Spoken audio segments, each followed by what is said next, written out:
세상 참 살기 힘들다고 하죠.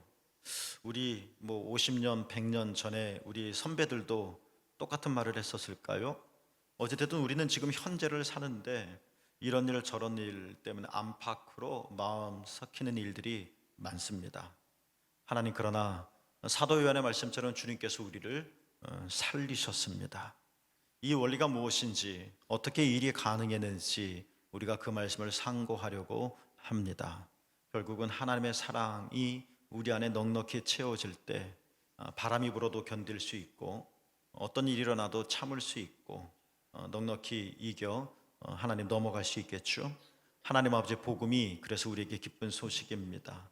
그리스도 예수를 통하여 보여주신 하나님의 놀라우신 사랑들을 오늘 사도 요한이 고백한 말씀들을 통해서 함께 이해하고 또 배우고 또 경험할 수 있게 하여 주십시오.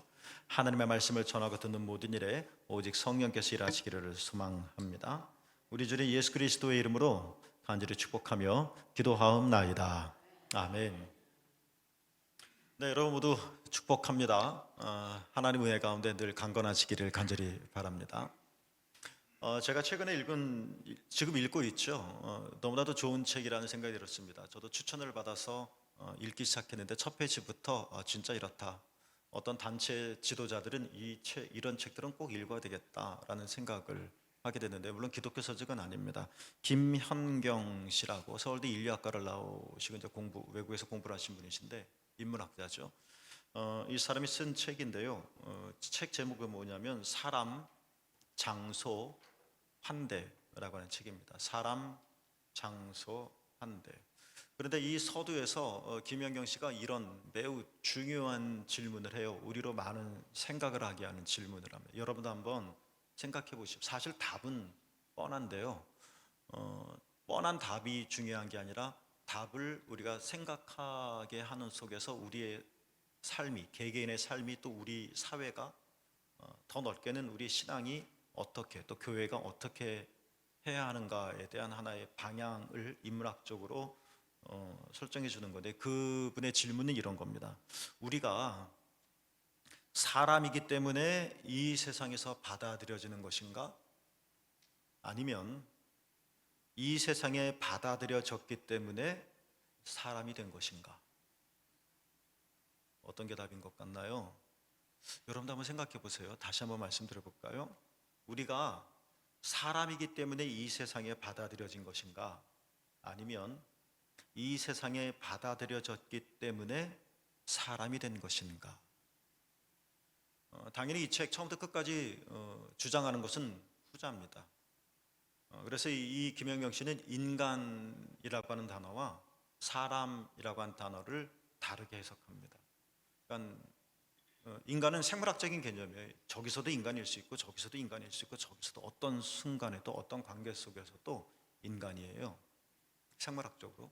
그러나 사람은 다른 상황과 시대 여건 속에서 사람일 수도 있고 사람이 아닐 수도 있는 거예요. 그러니까 인문학적인 존재인 거죠. 근데 우리가 사람이기 때문에 사람들에게 세상에 받아들여진다는 말도 맞겠지만, 이 책의 궁극적인 줄거리는 뭐냐면 우리가 세상으로부터 받아들여질 때 그래서 우리는 사람이 된다는 것을 말하고 있는 거죠. 그래서 이분이 서두에서 결론과 같은 말을 했는데요. 우리가 사람이 되기 위해서, 그러니까 인간이 아니라 사람이 되기 위해서는 환대에 의해서 사회 안으로 들어가야 하고, 그리고 사회가 그 사람의 이름을 불러줘야 하고, 그리고 그 사람에게 그 사람이 있을 자리를 마련해 줘야 한다는 거예요. 아주 쉬운 문장 같지만 저는 생각을 많이 하게 하는 중요한 질문인 것 같고요. 우리가 살아온 삶의 흔적들을 한번 훑어보면 이 말 하나하나가 정말 맞는 것 같아요. 김연경 씨는 이렇게 말을 했는데, 저는 이 책을 읽으면서 성서적으로 이건 김연경 씨가 처음으로 주창한 말이라기보다는 성경이 이미 우리들에게 태초부터 알려주신 말씀이다라는 생각을 합니다. 그렇죠. 하나님께서는 연약하고 부족하고 자격 없는 우리를 하나님의 아들이라고 불러주셨죠. 우리 이름입니다. 불러주신 겁니다. 아무도 내 이름을 불러주지 않아요. 나는 어떻게 되는 걸까요? 네, 하나님이 나의 이름을, 아주 못난 내 이름을 불러주시는 것이 아니라 너는 하나님의 자녀다라고 불러주셨다는 거예요. 내가 그런 불림을 받았다는 거죠. 김영경 씨가 말한 사회 안으로 들어가고 사회가, 그 말은 사회가 그의 이름을 부르는 거다라는 거잖아요. 우리는 내 이름을 잊고 살 때가 많죠. 이름이 단순히 기호는 아니죠.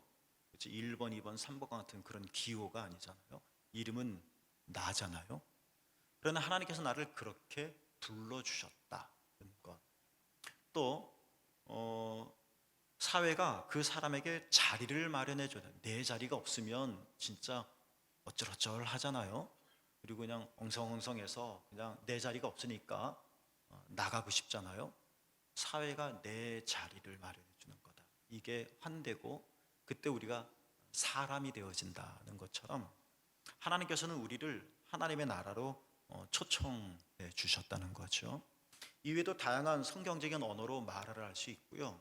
성경이 여러 가지 말을 했는데 저는 이거를 한마디로 이렇게 줄이고 싶어요. 우리가 알든 모르든 믿든 안 믿든 인정하든 인정하지 않든 인간이 아니라 사람으로 살기 위해서는, 진정한 사람이 되기 위해서는 우리가에게 뭐가 필요하냐면 하나님의 사랑이 필요하다.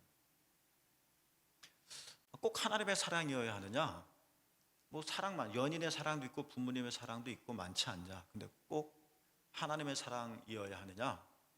하나님은 우리가 인식론적으로도 신이라고 할 때 하나님은 완전하기 때문에 그렇습니다. 완전하신 분의 사랑도 그래서 완전하기 때문에 그렇습니다. 부모님의 사랑도 이기적이에요. 어떻게 보면 나쁜다는 의미가 아니라 형제 간의 사랑 믿을 수가 없죠. 연인 간의 사랑도 언제 깨질지 모르는 거예요. 거기엔 다 자기 중심성이 있을 수밖에 없는 거죠. 그러나 하나님은 완전하셔서 다른 어떤 것을 필요로 하시는 분이 아니세요. 하나님은 우리를 사랑하셔서 우리에게 뭔가 없는 것, 기대하는 것이 없는 거예요. 그냥 그 사랑 자체가 좋으신 거죠. 그러니까 하나님은 우리에게 아가페의 사랑을 하실 수 있는, 무조건적인 사랑을 하실 수 있는, 부모님이 가장 숭고한 사랑을 자녀들에게 한다고 하지만 부모님도 사실 자녀에게 기대는 게 있어요. 원하는 게 있잖아요. 저도 제 자식에게 원하는 게 있잖아요. 그래서 사랑해요. 그렇지만 기대하는 게 있기 때문에, 뭐 기대가 없어도 사랑하지만 기대가 아무래도 가미될 수밖에 없겠죠.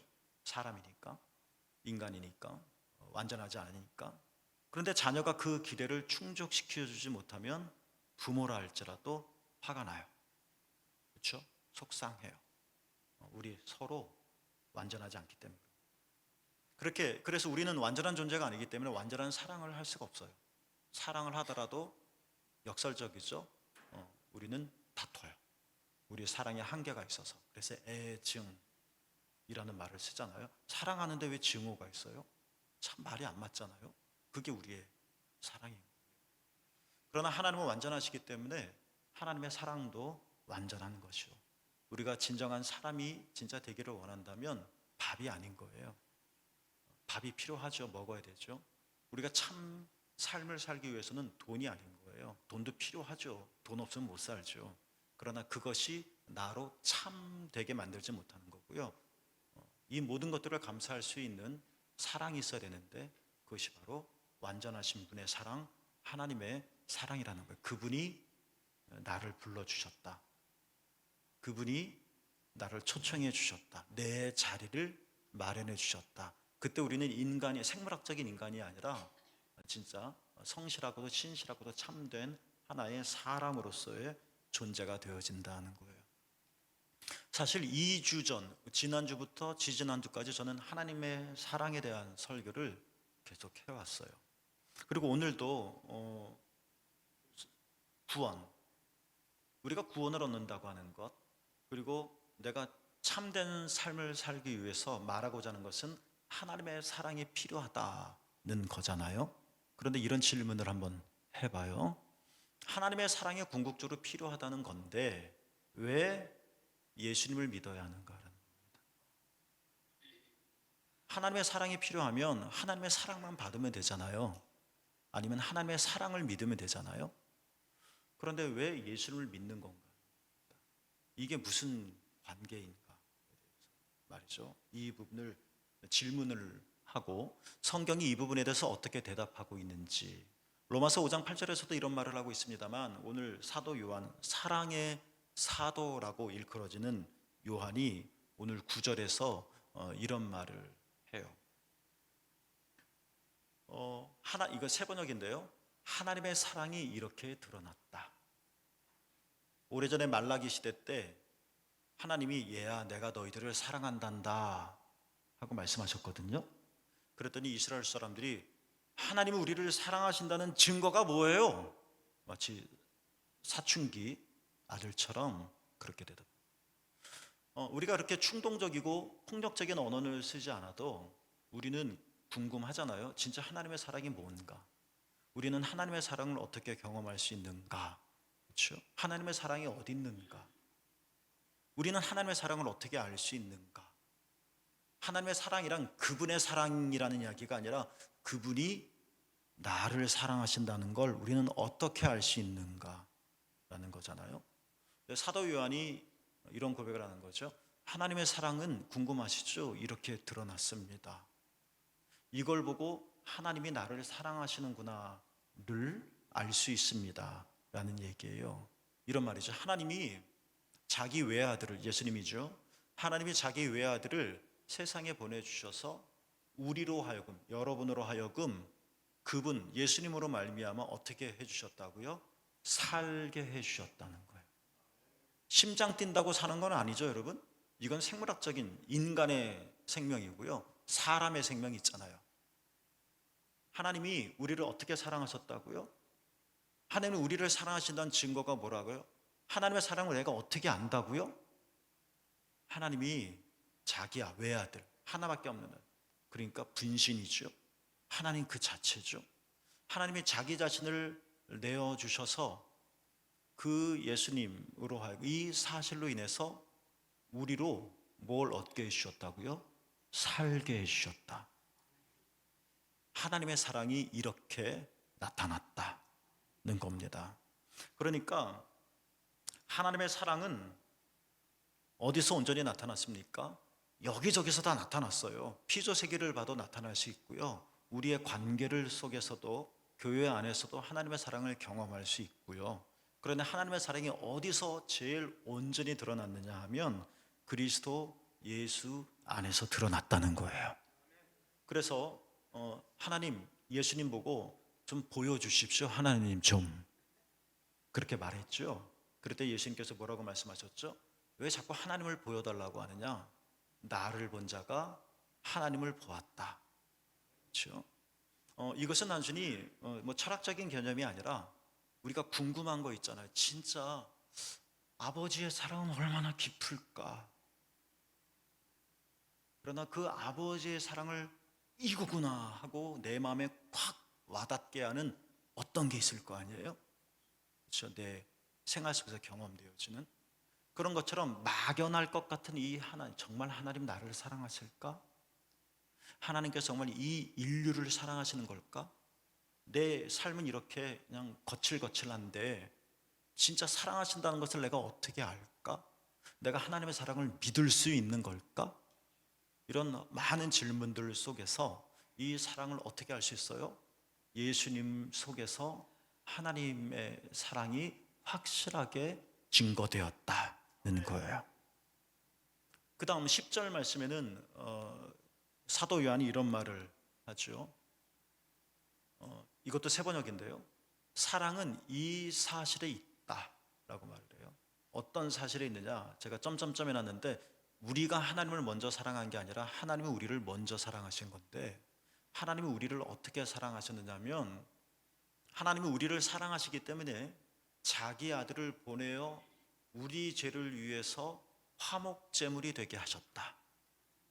이게 하나님 사랑, 나를 향한 하나님의 사랑의 팩트다라는 거예요.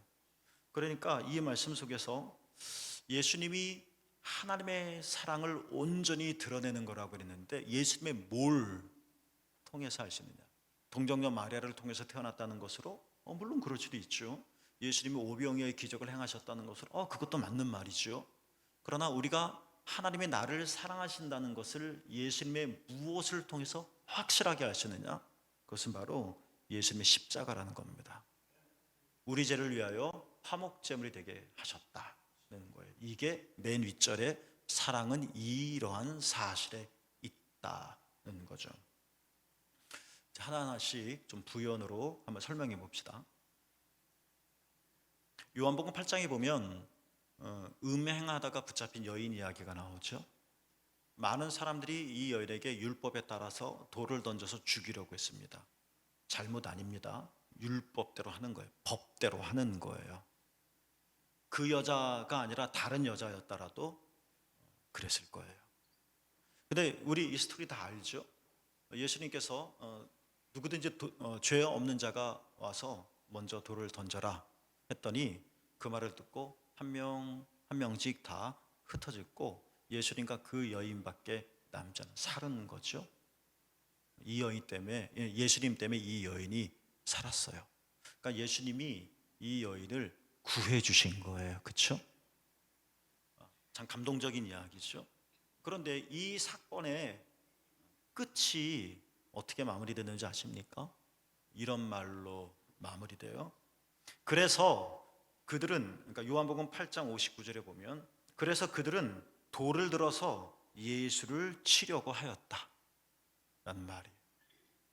참 역설적이죠. 사람들이 여인에게 돌을 들어 쳐서 죽이려고 했었는데 그 여인에게 향했던 돌이 마지막엔 누구에게로 오려고 그랬어요? 예수님에게 오려고 했다는 거예요. 이런 사건들이 굉장히 많은데요. 또 하나만 예를 들어볼게요. 예수님께서 오늘이죠. 종려주일인데요. 예루살렘에 올라가셨어요. 그러니까 예수님께서 돌아가시기 일주일의 삶이에요. 이걸 고난주간이라고 우리는 지키는 겁니다. 그래서 예수님이 예루살렘에 계시면서 이런 일 저런 일 하시고 마침내 금요일 날 십자가에 못 박혀 돌아가세요. 많은 사람들이 예수님께서 예루살렘 성에 입성하실 때 환호를 올렸어요. 수많은 사람들이 예수님을 따랐죠. 근데 예수님은 아셨어요. 그래서 요한복음 12장 24절에 보면 열광적인 이 장면 속에서 예수님께서 이런 말씀을 하셨어요. 우리가 잘 아는 말씀인데요. 하나님의 일이 땅에 떨어져 죽으면 많은 열매를 맺는다. 예수님 자신을 가리킨 거예요.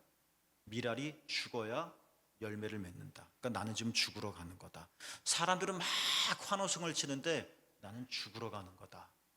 그리고 실제로 그 일주일 동안 고난 받으시고 죽으신 거란 말이에요. 이외에도 여러 사건이 있는데요. 제가 좀 지적하려고 하는 것은 뭐냐면 예수님은 이미 다 알고 계셨다는 거예요. 단순히 이 여인이 불쌍해서 음행하다 붙잡힌 여인이 불쌍해서 억울한 것 같아서 살려주신 마음도 있으셨겠지만 내가 이 여인을 살려주셨을 때 어떤 일이 일어날지 사람들이 돌을 들어서 예수를 치려고 하였다 아셨다는 거예요. 사람들은 막 박수를 치고 호산나 외치고 예수님을 높이고 수많은 사람들이 몰려들었지만 예수님은 이미 알고 계셨던 거예요.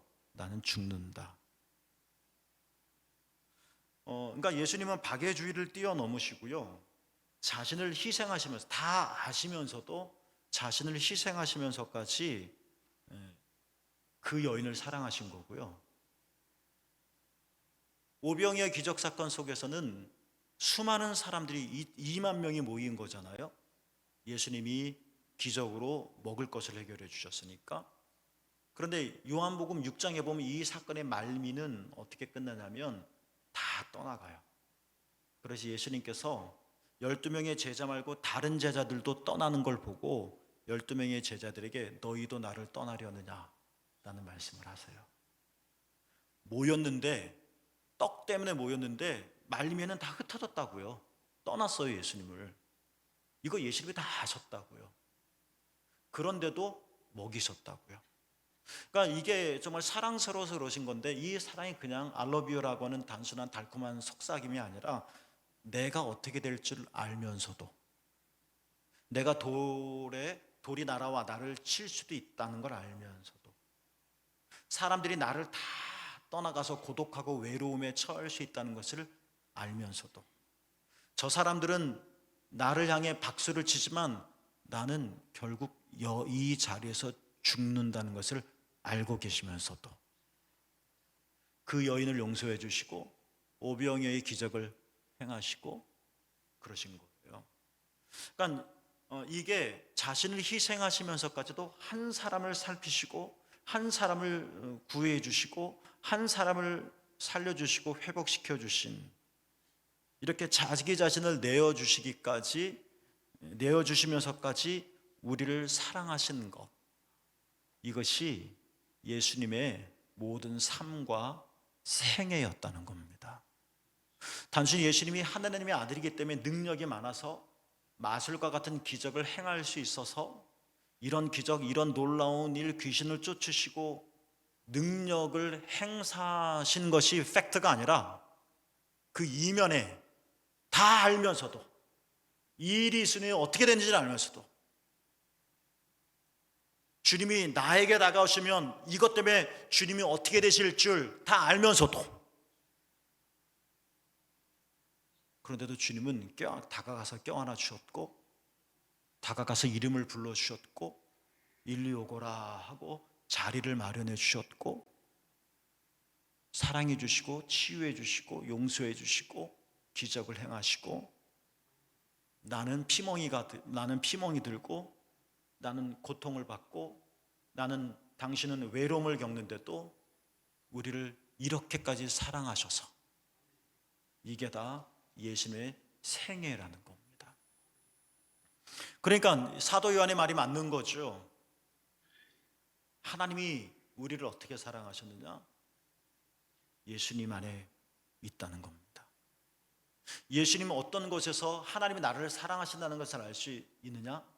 예수님의 십자가에서 우리는 고백할 수 있다는 겁니다. 그렇다면 여러분, 이제 중요한 이야기인데요, 예수님을 믿는다는 게 뭘까는 걸 얘기해 보려고 합니다. 여러분 다 예수님 믿으시잖아요? 그럼 우리가 내가 예수님을 믿는다라고 할 때 그 말의 진정한 의미는 뭐여야 하는 걸까 하는 겁니다. 예수님을 믿는다는 것은 그러므로 이런 거예요. 나를 살리기 위해, 나로 참 사람이 인간이 아니라 참 사람이 되게 하기 위해서, 죽어서 천당 가는 문제만이 아니라 앞을 못 보는 자가 보게끔 하기 위해서, 단순히 개안수술의 문제가 아니라 귀 먹은 자를 듣게 해주셔서, 단순히 귀를 뚫려주는 의학적인 문제가 아니라 육체적인 한계로 인해서 그 삶이 얼마나 뭉개지고 망가졌겠어요. 그래서 너 그렇게 살면 안 되니까, 그렇게 살면 나도 마음이 아프니까, 그래서 눈을 고치시고 귀를 고치시고 귀신을 쫓아내 주시고 병든 자를 고쳐주시고 문둥뼈를 치료해 주시고 무덤에 있는 자를 꺼내내시고 그러신 건데, 이렇게 총괄적으로 나를 살리기 위해서, 지금 여러분 우리가 신약 성경에는 어떤 사람은 제대로 걷지 못한다고 그랬고 어떤 사람은 귀신 들렸다고 하는데, 우리는 귀신 들리지 않고 우리는 귀가 먹지는 않았지만 내가 나로 제대로 살지 못하게 하는 뭐가 있잖아요. 걱정이 많아서 나를 이제 걱정하게 하는, 그래서 웃지 못하게 하는 그 뭐가 있잖아요. 그거 주님 오셔서 치료하신다니까요. 이렇게 나를 살리기 위해 하셔서 내가 전전긍긍 안에서 한숨이 웃음보다 더 많은 이런 나를 참된 사람이 되게 하기 위해 하셔서, 진정한 삶을 살도록 하기 위해서 독생자 예수 그리스도를 십자가에서 죽게 하시기까지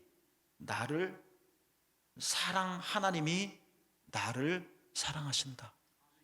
나를 얼마나 사랑하셨으면 이렇게 앞을 못 봐 어정어정거리는 내가 단순히 육체의 문제가 아니라 내가 이런 근심 때문에 정말 꿈과 같은 삶을 전혀 살지 못하는 나를 위해서, 이 삶이 힘들어서 전전긍긍하는 나를 위해서 얼마나 사랑하셨으면 독생자를 보내심으로, 죽게 하심으로, 그분이 죽음으로 나를 살게 하시기까지 하나님이 이렇게까지 나를 사랑하신다는 사실을 믿는 것, 이게 예수님을 믿는다는 거예요.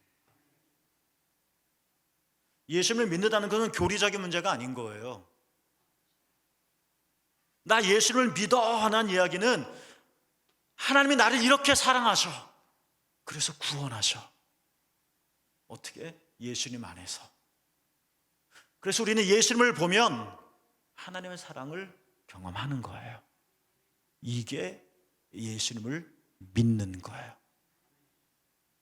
우리를 구원하는 믿음은 할 수 있다, 할 수 있다, 이게 아니에요, 여러분. 믿는 자에게 능치 못할 일이 없다, 이것도 믿으지만 우리를 구원하는 믿음은 그런 믿음이 아닌 거예요. 성경은 그렇게 말하고 있지 않아요. 우리를 구원하는 믿음은요, 그리스도 예수의 십자가에 나타난 하나님의 사랑, 그분의 사랑이 나를 살린다. 그분의 사랑을 내가 받아들이면, 그분의 사랑을 내가 경험하면 나는 진짜 구원받는다. 근데 이러한 나를 살리기 위하셔서 독생자를 주셨다. 이렇도록 나를 사랑하시는구나. 십자가에 나타난 하나님의 사랑을 받아들이는 것. 하나님 나를 뭘 사랑해요? 라고 말할 수도 있고, 진짜 나를 사랑하긴 사랑하시지만 진짜예요? 라고 의심할 수도 있고, 사랑하시죠. 그런데 뭐 그렇죠. 라고 그냥 퉁거릴 수도 있고, 그런데 그 단계를 넘어 어느 날 하나님의 은혜죠. 그 사랑이 내게 확 다가오는 겁니다. 주님이 진짜 나를 사랑하시는군요. 그리고 이 사랑이 나를 살리시는군요. 내가 이런 고민이 있고, 내가 이런 염려가 있고, 그런데 하나님의 사랑을 내가 아니까 이걸 내가 견딜 수 있네요. 내가 이길 수가 있네요. 죽음을 뚫고 부활로 나갈 수가 있네요. 라며 하나님의 사랑이 내게 확 다가와 받아들여지고 믿어지는 것, 이게 예수님을 믿는다는 거라는 겁니다. 그래서 예수님을 믿는 자들은 주님의 십자가를 보면 눈물이 흐르는 겁니다. 이 나무 십자가가 신통망통한 능력이 있기 때문이 아닙니다. 나무 십자가를 이렇게 쭉 바라보면 마치 정신 집중하여 뭔가 마술과 같은 일이 일어나서 이런 게 아니라, 우리는 이 십자가를 바라볼 때마다 예수님 얼마나 아프셨을까라는 연민 때문에 우는 게 아니라, 얼마나 나를 사랑하셨으면 당신의 몸을 내놓으셨을까는 것을 알기 때문에, 느껴지기 때문에, 경험하게 되기 때문에 우리는 이 십자가를 보면서 우리는 마음이 뭉클해지고, 우리는 하나님의 사랑에 붙잡히게 되는 것이고, 그리고 이 십자가 하나님의 사랑 때문에 우리는 위로와, 여전히 날씨는 춥지만 우리는 평화를 얻는 거라는 겁니다.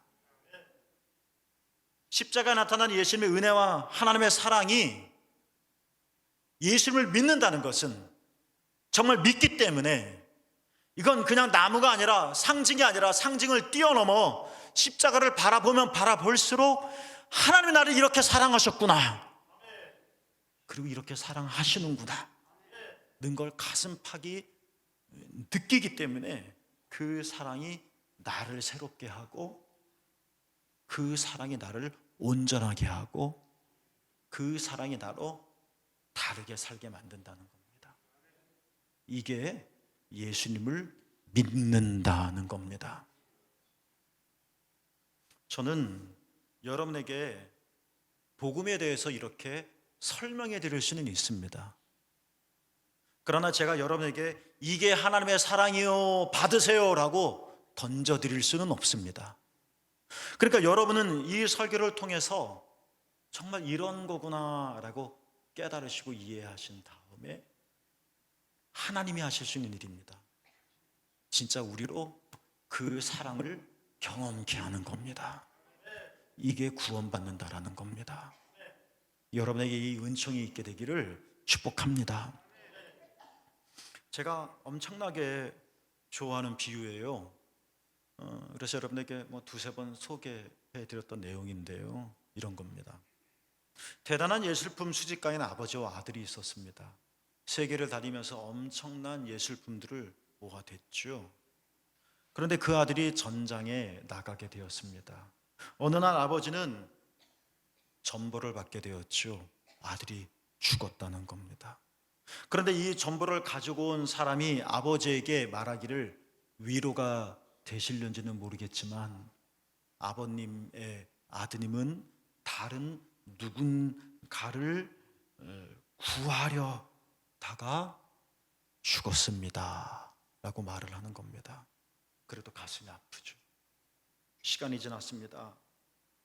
그 아들이 죽으면서 구했었던 그 누구가 아버지에게 왔어요. 그리고는 그림 하나를 보여줍니다. 아마추어죠. 아들의 그림이었습니다.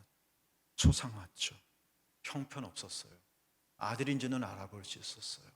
받아뒀죠. 세월이 또 흘렀습니다. 아버지가 죽었죠. 죽기 전에 유언을 남겼습니다. 자기가 가지고 있던 소장하고 있었던 모든 예술품을 경매로 팔라는 거였습니다. 그리고 경매를 할 때는 이렇게 해라 라고 몇 가지 지시를 남겼죠. 경매가 시작되었습니다. 경매인이 제일 먼저 경매를 시작한 것은 그 아마추어, 그 누구가 그린 아들의 초상화였습니다. 사람들이 화가 났죠. 전혀 그림답지도 않고 전혀 예술적인 가치도 없는 그림을 경매하니까 말이죠. 아무도 손을 안 대는 겁니다. 그러나 그런 와중에 한 사람이 그 초상화를 $9 겨우 50센트에 사겠다고 말했습니다. 그렇게 낙찰이 됐어요. 그런데요, 이상한 일이 일어나기 시작했습니다. 경매장에는 그 아버지가 소장했었던 수많은 가치 있고 비싼 예술품들이 수두룩한데 경매인이 경매가 끝났다는 겁니다. 더 이상 경매를 안 하겠다는 겁니다. 사람들이 항의를 했죠. 난리를 폈습니다. 아니 뭐 하는 거요? 이 그림들은 왜 경매를 안 하는 겁니까? 하고 소란을 폈죠. 그랬더니 경매인이 아버지가 그런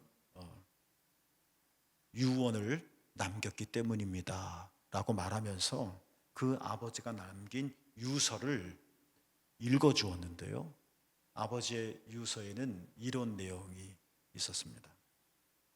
내 아들의 초상화를 갖는 사람이 나의 수집품들을 모두 갖는다. 그러니까 $9 50센트로 아들의 형편없는 초상화를 산 사람이 이 모든 예술품을 다 갖는 거였습니다. 존 포웰이라고 하는 분이 이 이야기를 소개해 주면서 책 말미에 이런 말을 했습니다. 저는 이 책 읽을 때 좀 찔끔 했는데요, 이 이야기를 쭉 소개해 주면서 존 포웰의 말입니다. 우리의 하나님 아버지께서 말씀하셨습니다. 내 아들을 받아들이는 자는 모든 것을 얻는다 라고 말입니다. 존 포웰은 이런 말을 했지만 에베소서 3장 17절 19절에서 우리의 사도 바울은 이런 말을 했습니다. 그리스도께서 여러분의 마음에 계시게 하십시오. 그리스도 예수의 사랑 가운데 여러분의 뿌리가 박히게 하고 터가 더욱더 굳어지게 하십시오. 그리스도 예수의 사랑의 너비와 길이와 높이와 깊이를 깨달으십시오. 왜 이런 말을 할까요? 그러면 어떤 일이 일어나는 걸까요? 바울이 계속 말합니다. 우리는 그리스도 예수의 사랑을 아는 건데요, 십자가의 은총을 아는 건데요, 왜 깨닫고 털을 박으라는 걸까요? 그러면 하나님의 충만하심으로 여러분들은 충만하게 되어질 것입니다. 그렇습니다, 여러분. 이게 예수 그리스도의 고난을 기리는 우리의 신앙의 자세입니다. 우리는 매저키즘이 아닙니다. 우리는 세디즘도 아닙니다. 그러니까 예수님의 고난을 보면서 괜히 동조하며 슬프고 괜히 동정의 눈물을 흐르는 것도 아니고, 자학하고 가학하는 자도 아니고, 우리는 이 십자가를 기려야 되는 이유는 십자가 안에서 우리를 얼마나 사랑하시는지, 우리를 살리시기에 충만한 하나님의 사랑을 경험하기 때문에 그런 것입니다. 여러분, 이 사랑이 여러분에게 흘러들어오기를 바랍니다. 사도 바울의 마지막 고백처럼 그리스도 예수의 십자가의 사랑을 알아 하나님의 온갖 충만하심으로 여러분도 충만해지게 되시기를 주님의 이름으로 축복합니다. 기도하겠습니다. 하나님 아버지, 우리와 함께 해주십시오. 주님이 내 이름을 부르십니다. 주님이 내 자리를 만들어 주십니다. 주님이 나로 살게 해주십니다. 이 모든 일을 내가 너를 얼마나 사랑하는지를 하니 궁금하니 예수를 보거라. 내가 너희를 이토록 사랑한다. 주여, 우리로 예수님을 알게 하여 주십시오. 더욱더 그 사랑 가운데 뿌리를 내리고 터가 굳어지게 해 주시고, 그리스도의 십자가의 사랑의 너비와 길이와 높이와 깊이를 깨닫게 해 주셔서 정말 내가 살게 해 주십시오. 넉넉히 이기게 하여 주시옵소서. 예수 그리스도 이름으로 간절히 축복하며 기도하옵나이다. 아멘. 우리 함께 일어나셔서 찬송 드리겠습니다. 151장입니다.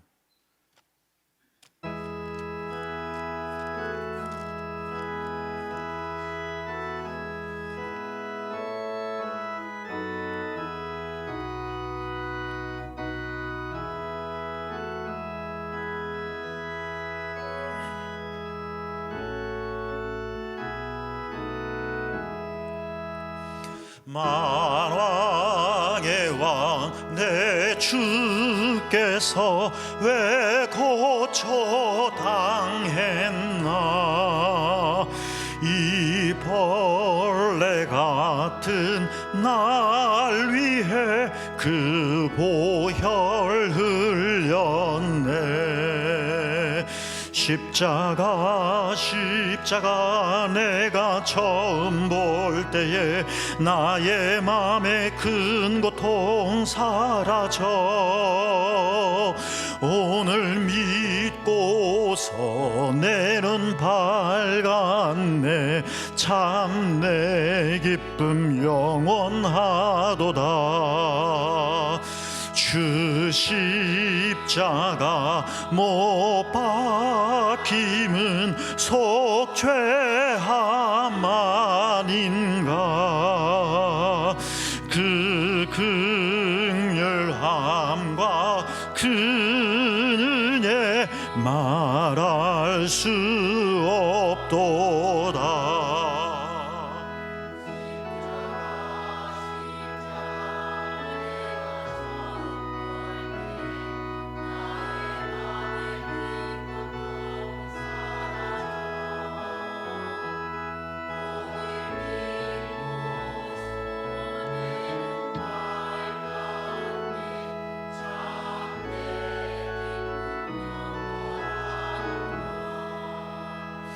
늘 울어도 그 큰 은혜 다 갚을 수 없네.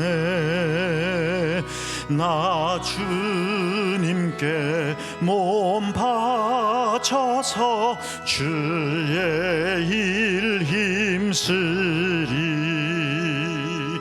십자가 십자가 내가 처음 볼 때에 나의 맘에 큰 고통 사라져 오늘 믿고서 내 눈 밝았네 참 내 기쁜 영혼. 우리 후렴 다시 합니다. 십자가 십자가 십자가 십자가 내가 처음 볼 때에 나의 맘에 큰 고통 사라져 오늘 믿고서 내 눈 밝았네 참 내 기쁨 영원하도다. 하나님, 주님께서 우리를 얼마나 사랑하시는지 그리스도 예수를 통해서 알기를 소망합니다. 그래서 정말 예수님을 우리가 고백하고 예수님을 생각하고 예수님을 묵상할 때마다 하나님의 사랑이 내게 흘러들어오게 하여 주셔서 나로 살게 해 주시고 나로 인간이 아니라 사람이 되게 해 주시고 참 삶 살아낼 수 있게 하여 주시옵소서. 다 아시면서도 돌이 이렇게 하면 돌이 나에게 날아올 것을 아시면서도 그녀에게 나가신 분이 예수님이십니다. 저 사람들은 나에게 박수를 치고 환호하지만 내가 여기 왜 올라가는지 다 아시면서도 꿋꿋하게 그 길을 걸어가신 이토록 우리를 사랑하신 그 예수님, 하나님 그분이 달리신 십자가 속에서 내 죄를 용서하여 주셔서 하나님과 화목하게 하심으로 어떤 시련도 넉넉히 이겨나가게 하시고 그 어떤 것도 하나님의 사랑에서 우리를 끊지 못하게 하시는 이 놀라운 하늘로부터 내려오는 사랑, 아버지 하나님 우리로 성령이여 알게 해 주십시오. 경험하게 해 주십시오. 머리가 이해하는 게 아니라 가슴이 느끼게 해 주십시오. 하나님, 이성적으로 고백하는 것이 아니라 내 삶이 노래할 수 있게 하여 주십시오. 그래서 하나님, 죽음 가운데서도 무덤 속에서도 우리는 박차고 나올 수 있게 하옵시고 땅을 하나님 기어다니는 우리가 기뻐 춤을 출 수 있게 주님 도와주시고 하나님, 우겨 쌓였던 자들이 담을 넘어갈 수 있게 주님 도와주시고 근심에 가득 차서 축 처졌던 자들이 다리에 힘이 빠졌던 자들이 나를 사랑하시는 이 하나님의 엄청난 사랑으로 하나님 새로운 삶을 살아낼 수 있게 해주시고 영원히는 우리로 죽음을 이겨 영생에 이르게 하여 주시옵소서. 오늘 이 귀한 예물을 드린 자들을 축복합니다. 그들이 바친 예물도 주께 봉헌합니다. 주님의 것입니다. 우리 잘 겸손하게 정직하게 사용할 수 있게 해 주십시오. 오직 주님 것이니까 주님을 위해 사용하는 그런 용처가 되게 하여 주십시오. 하나님, 예물 드리는 손길 하나하나를 축복해 주셔서 그들의 모든 처자 형편들을 헤아려 주십시오. 주여, 이들의 마음을 지금 무겁게 하는 것은 무엇입니까? 하나님, 이들의 삶을 버겁게 하는 것은 무엇입니까?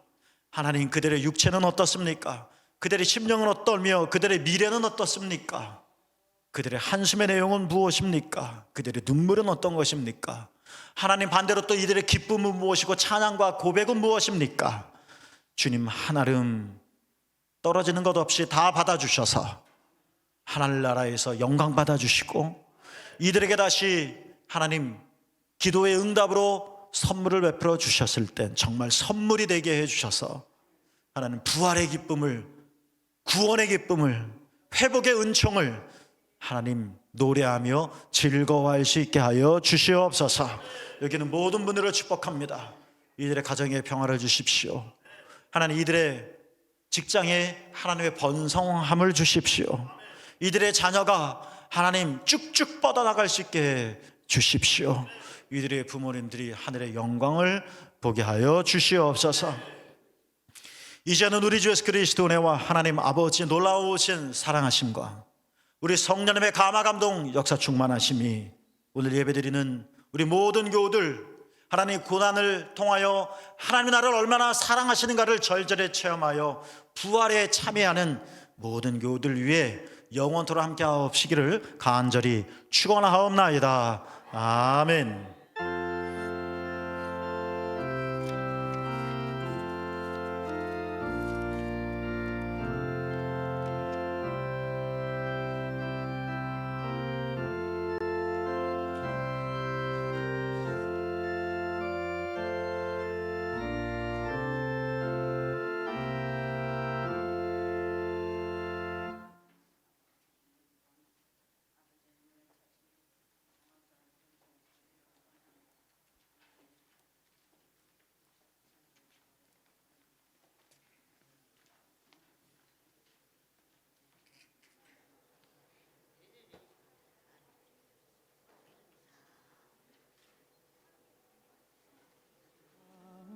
곳이라 주님의 세계는 정말로 내가 나갔고 솔직할 수 있는 곳 조금이라도 내 의라 말할 수 없는 이곳 이곳은